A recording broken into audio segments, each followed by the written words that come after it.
Hey, everybody. Welcome to another episode of the Risk Matrix with myself, Dr. Martin, and Mr. James Junkin. Hey, James. Hey, happy summer.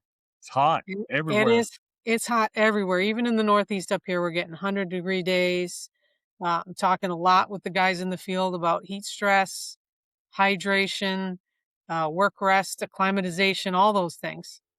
There was somebody once asked me what was man's greatest invention, and they wanted me to say something like fire or the wheel. I went with air conditioning. Right? Well, Roll think back Tide. to the old days, right? You've seen those articles on how they used to bring the Yeah. ice up on ships, right? Wrap it and bring it up on ships, and that's how they got ice in the summertime. So we live in a fortunate time, that's for sure. That's a fact. That's a fact. So let's I jump can't. right in. Let's Let's do jump it. right in here, James. What do you got from Rip from the headlines for us today? Hey, ripped from the latest headlines. National Safety Council, Safety and Health Magazine recently in an article put out really some disturbing trending data given the focus on serious injury and fatality programs, initiatives, things of that nature over the last few years. So, what the data showed is that in the building construction trades, fatalities increased nearly 55% between uh, 2012 and 2024, Wow, along with the that's fatality significant. rate also rising. Wow. So, all the progress that we've made in that sector seems to, from the data, somewhat seems to be stalling out. So, encouragingly, though, non fatal injuries have decreased substantially over that same time period, but we still have a problem with serious injuries and fatalities based on the data. Yeah, I feel like that could be it's not today's show, but I feel like that could be a whole day's show on talking about why we think that might be, and some of the things that we could probably put in place to help go back to where we were at least, right, and get better. But not today's show, anyways, right? Not today's, but it's something to think about. You know, I would challenge all my safety professionals, how are we defining success, and are my SIF programs truly effective? Something to be thinking about. For us for a later podcast, but for them as they look to continuously improve their management systems. But let's talk about your articles, man. You've been a prolific writer here of late, Dr. Martin. I'm just pushing stuff out. I've been spending a lot of time in the office and thinking about things and putting out some articles. And there's a couple that you pulled. And we're going to talk about one today and maybe some other ones another day. But what's the one that you want to talk about today, James? I love the concept and the title, The Myth of Zero Risk and Why Chasing Perfect Safety is Bankrupting Good Intentions.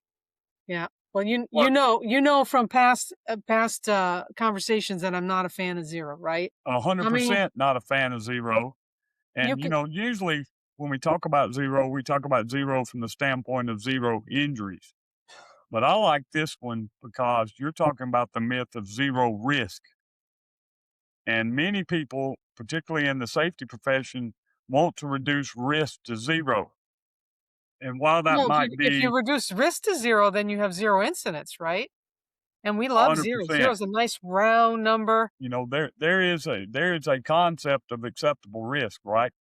There is no way to get to, in my opinion, an activity that absolutely has no risk. The risk might be minor, it might be negligible, but there's risk in just about everything we do. But let's go through your article, this myth of zero risk. What prompted you to write this article?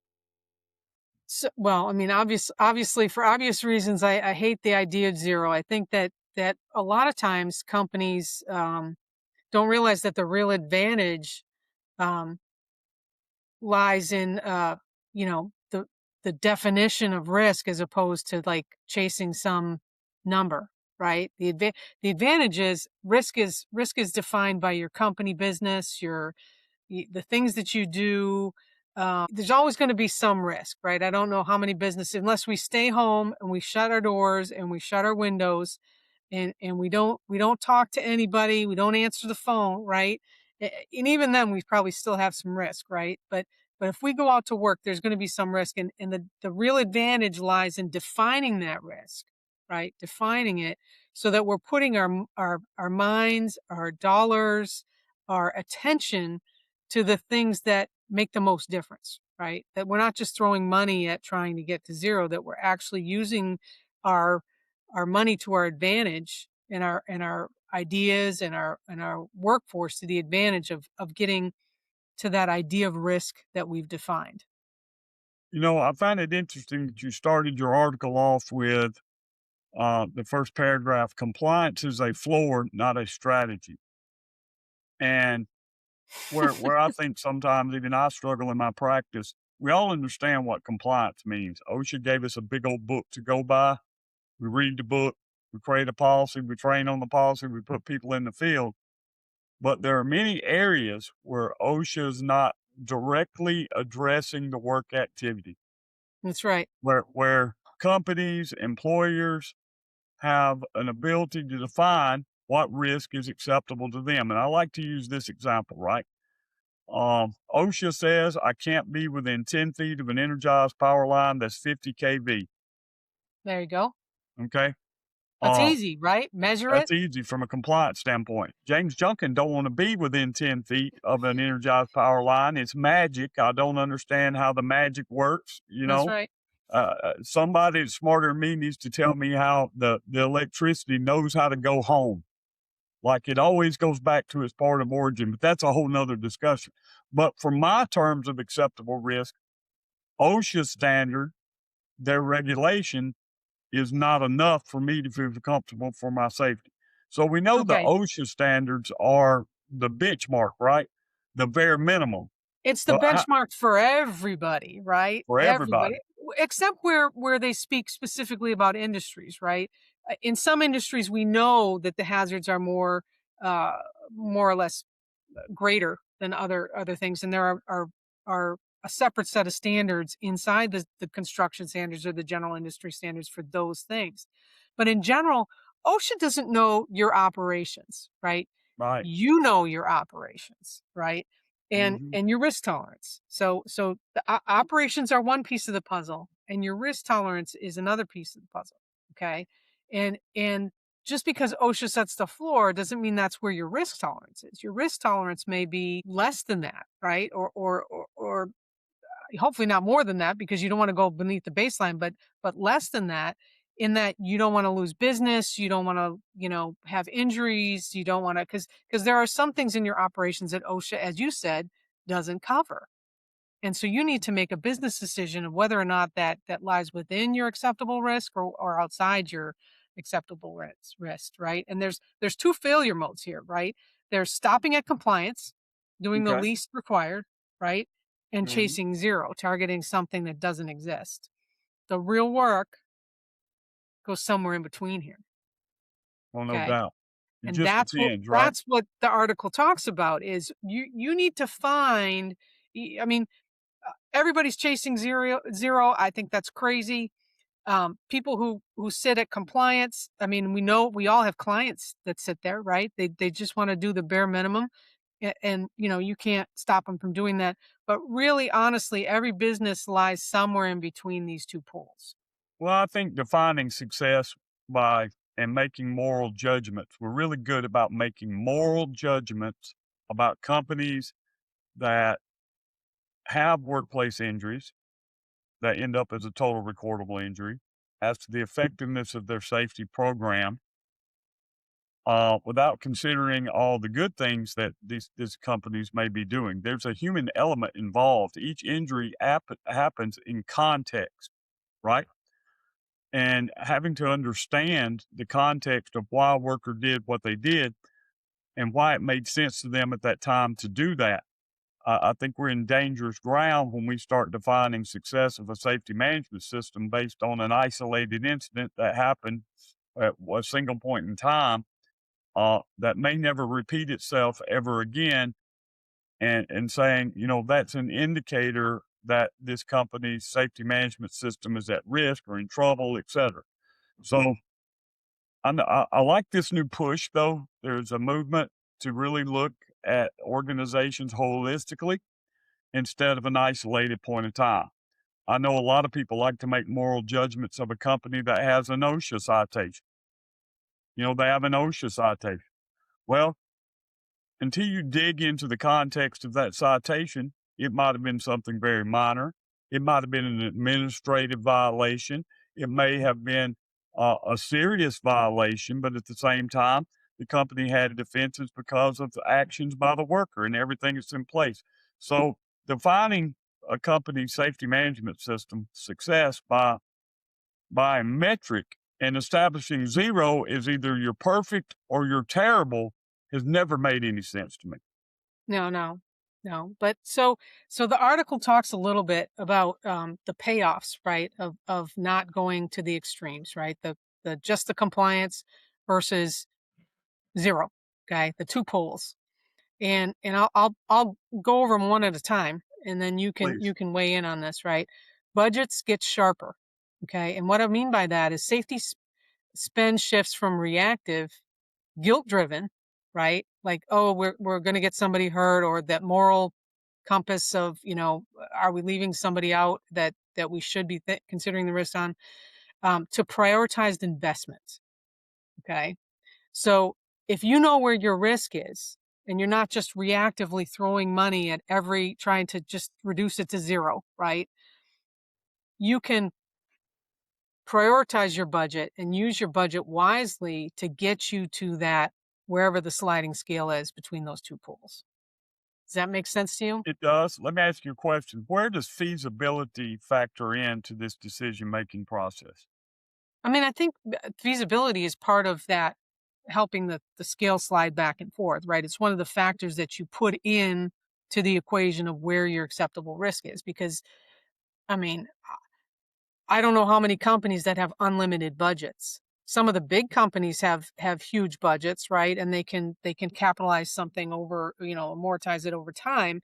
But, you know, feasibility, you better have a good feasibility argument for not doing it. Sometimes it is money. But it very rarely is just money. Well, the reason I bring this up is, you and I have taught a lot of safety professionals over the years. And if you give a safety professional a choice and say, for this amount of money, you can reduce the risk to zero. For this amount of money, you can reduce the risk in half, right? 100% of the time, the safety professional says, "Oh, we want to reduce it to zero. Let's spend $100 million," as if $100 million is just sitting over here in a file cabinet someplace and we can get it. Well, You know, that's where the team lies in there, right? I mean, the safety professional can't make a decision in a vacuum, right? Because on the other side of the spectrum, management might say, we're not going to spend anything at all because we're at the floor, right? We're right? at the OSHA standards. So that's why, we talk a lot about how we work with management, how safety professionals and risk professionals work with management, and that there has to be a give and take. There has to be a discussion. And this is what it's all about, right? Is defining your risk level. And, if you're one of those people that zero risk is it, then you're not probably going to have a job for, uh, you know, for a long time anyways. You might have it for a while, but if your answer is always zero, that's just not, it's not productive, and it's also not, it's not a team effort to define that risk. Well, it's definitely going to create a tremendous amount of friction between the safety team and the operations team. Like we have to get the job done, 100%. That's what we got hired for, was to get the job done. You make However, the widget's got to come out the other the end. widget has to come out, but we can't get people killed in the process of getting the widget. But somewhere between killing people and reducing risk to absolutely zero is OSHA compliance as a floor. But do we want to have additional barriers and defenses beyond compliance? And this is why we make decisions as teams, right? We don't make decisions, because everybody has a stance, and you basically want to, the truth lies somewhere in between. That's the risk level, right? So that's the budget Okay. payoff, right? Is how do we spend the money wisely to reduce our risk, or at least achieve our designated risk level, right? The second one is innovation gets room to breathe. And by what I mean by that is if you don't define your risk by anything but fear, you default to the conservative approach every time. Okay. And this actually kind of goes back to what you were talking about, right? Is if I always pick the safest option, I never get the opportunity to think with the team and think outside the box, right? This is where an okay safety professional goes to being a good or a great safety professional, right? It's not only being mindful of the budget, it's not only being mindful of, what other people's opinions are, but it's being mindful of what other things exist that will achieve what we want it to achieve, or at least get us close, right? This is where the innovation comes in. It opens your mind to other possibilities. I liken this to putting someone in a full encapsulating gas tight suit with an SCBA, a level A, when really all we needed was an N95, right? Yeah. And I see this all the time. And I don't want to chase this rabbit, but in a recent exercise in a course I was teaching, students were asked to identify the most prevalent hazard in their workplace and apply the hierarchy of controls. Then talk about an improvement that they could make using the feasibility. And they really struggle. I was really surprised at how much students struggle with implementing the hierarchy of controls and determining what's feasible and what's acceptable. So I appreciate your article because this evidently is a tremendous issue among practicing safety professionals in interacting and determining what controls should be in place. Yeah. So can I go on a tangent here about education? Yeah, Right? And absolutely. educating our safety professionals. We do a good job on going through the how to, right? How to do the cookbook and how to do certain things like confined space and lockup tagout, right? We do a lot with that. But and again, if I had my way to create a safety program that I think would be a really sing for safety professionals, I'd start it all out with psychology. Okay. Mm, And then I'd work a little bit on leadership, and then I'd show them how to look stuff up. Right. Now that's just me. Okay. And that leadership portion lies in there, right? The thinking outside the box, the innovation, the how to think things through and make decisions. That's what you're talking about. We don't teach students how to do that. At least I mean I know some professors do, and I know those professors, but there are very few programs that incorporate that in there, and that's why we have such a hard time with it.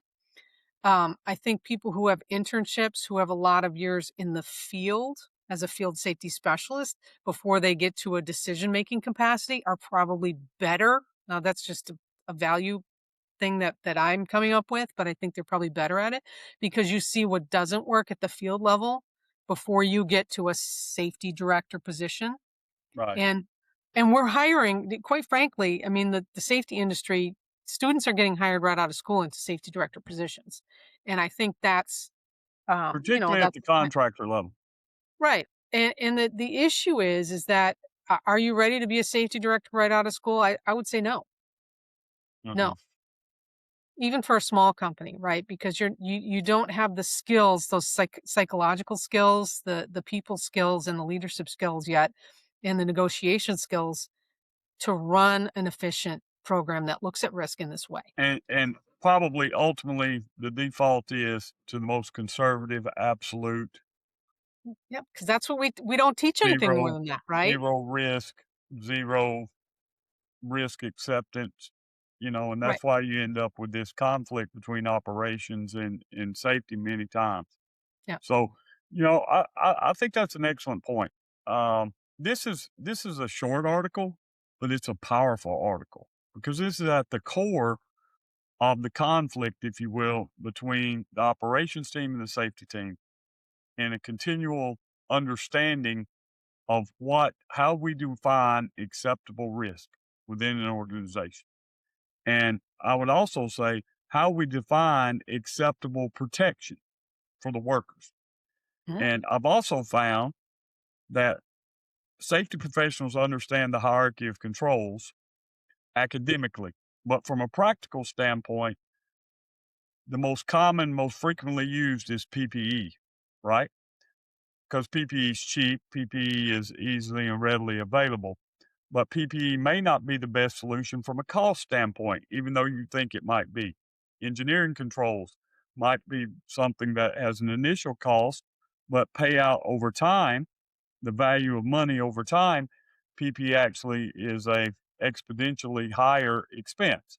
So just looking at your article brought up a lot of different aspects and different lines of thought from, for me, in my experiences as a safety professional. Yeah. Well, thank you for that shout out. So we got two, right?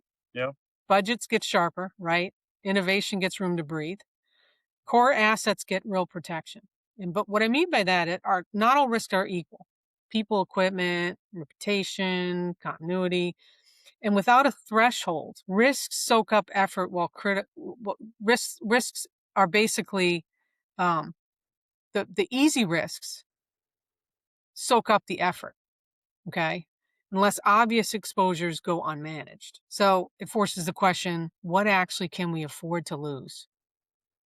Now, people, number one, right? But what else in the process can we afford to, have damaged? Our reputation, right? With OSHA violations. Um, if we have a fatality or a serious injury, that ruins our reputation. It lowers our scores in systems, right? That's something we need to consider. right, These are things we've talked about before, right? right. If our equipment goes down, if we take the risk and we don't guard our equipment, which is good for people, right? But we don't guard our equipment from debris flying into it, and our equipment goes down, the widgets aren't going to come out the other end, right? So when we have these conversations about where our risk lies, it's not only the people that come into play, right? I mean, yes, at the floor, they always come into play, but where can we move that slider towards zero? I'm not saying get to zero, but towards zero, that we protect all of our assets to the level that we can be comfortable. People, Well, property, environment, reputation, continuity, etc. sure, and that's just back to a discussion of resources and resource allocation, right? Resources are not unlimited. I need to pick the things that are most critical to provide the most protection. A lot of times we spend a significant amount of effort in administrative compliance when actual field compliance is what is lacking. And so I've seen this in recent cases I've had. We have a tremendous amount of safety training, competency-based training, if you will, through e-learning systems. But when we get to the field, we start talking to workers. They can't recall the training that they had. We have no documentation that they actually know how to do their job. So while we put this tremendous amount of investment in building this elaborate LMS system, and I'm not against LMS systems or online training at all, the transference never made it to the field where we needed it the most. Like, it would have been better to have an extensive take that money and put it in an extensive on the job training program where you had some sort of mentorship and some sort of detailed evaluation that people actually know how to do their job and how to do it safely. Yeah, good point. Good point. So you want to move on in the fourth Sure. payoff, and this is a big one, right? We know we need to have compliance, right? That without a doubt, anything that we work towards with our clients is at the bare minimum, right? We try to bring them into compliance. But when you genuinely have a risk framework, when you genuinely speak about risk and you get your team together and you talk about what risks you can tolerate, you tend to exceed the regulatory limits. It almost becomes a byproduct, right? So I don't think any company is going to say, well, we can risk our people to get the widgets out. And if they do, they quickly either go out of business or are put out of business by either the regulators or hurting people or whatever. But I think when you focus on your risk tolerance, compliance comes, and you usually end up somewhere above on the slider towards zero. So how would you implement these 4 points, beginning with a conversational tone? A safety professional sees your article, they hear this podcast, they're like, "Look, these resonate with me. I need to go back and I need to start having this conversation with the leadership team and get things going. What's the first step a professional should take? I mean, for me, I think I would stop. Hopefully, you have a good compliance program in place to begin with, right? I would stop harping on compliance and sit down with the leadership and talk about the real where the rubber really hits the road, right? All of those other things that we worry about. Because if the safety professional shows that they worry about those things too, as opposed to just the people, then it becomes more of a collaborative business decision. Okay. Now that doesn't always work. And again, like I said, I don't think we train sorry to all our new people out there that are just coming out of school. I don't think a lot of people are well equipped unless they've spent a lot of time in industry or actually working on the front lines, that they really understand how to work with people, be collaborative, negotiate, the psychology of what, drives people to want certain things. I don't think we do a good job with that, so I don't think it's an innate skill, right? So you have to be diligent about not having your own biases trip you up. That's an excellent point. Um, in the world that we live in today, many safety professionals have that responsibility coming out of school, whether they have extensive field experience or not. Sometimes that field experience is limited to a specific industry or a specific task, or like doing field audits or compliance walkdowns, and they really don't have experience in the management as far as developing a management system or implementing it. But they have that responsibility now, day one, right? So I think your points are valid in that, and to close that gap, that's the really why you need to find good mentors. Mhm. You need to continue your professional development. You need to read articles like you put out there on LinkedIn.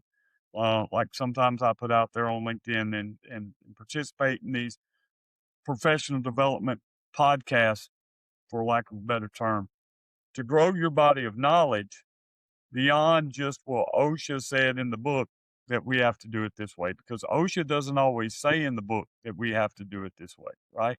There are a Right. lot of gray areas, a lot of gaps, They're a lot of performance things we standards could and choose, prescriptive standards. right? In which, yes, I need to pick the most feasible and highest control within the hierarchy of controls, but I may have to defend that choice. Right. So I thought this was really, really excellent article. Zero risk was never the goal. A deliberately defined, defensible, and economically sound threshold is solid. Good work. Yeah. Thank you. I like it. Thank you. Just I remember like that risk doesn't lie just with the safety professional. It lies with finance, the C-suite, operations. It lies with everybody, right? So the conversation of where your acceptable risk lies needs to be a discussion and not the safety professional trying to jam something down your throat. Um, so, anyways, so and putting bef- it on paper. I mean, how many companies take the effort and time to develop a risk register? It's hard to determine what's acceptable risk if we never sat down and talked about what our risks really are. what risks we have on the books, right? Right. Exactly, Well, great. exactly. So let's wrap this up, and I do want to give you a shout out, James. You posted something this morning that you were named as a influential person somehow. Yes. Yes. It was quite surprised. The Life Safety Alliance named me to one of the top 40 global thought leaders. Um, I think of that as a shared award. It's largely about our podcast efforts and some articles we had written out there, but you've been as much of that journey as anyone. So thank you for your help, mentorship, friendship throughout the years. And Amanda, our great podcast producer, and Veriforce for their sponsorship that's given us a voice to come in here and share our views. Yeah. So congratulations. And what you guys can do is continue to listen to us. Go back and look at our episodes. We've got a huge bank of episodes now that we're on year 4, right? Year 4. Year Yeah, four. the time flies, right? We thank you, Veriforce, for letting us do this great podcast and get the word out there and do what we do. So, James, you want to take us out? Yeah, absolutely. Hey, your mama wants you to like. She wants you to subscribe.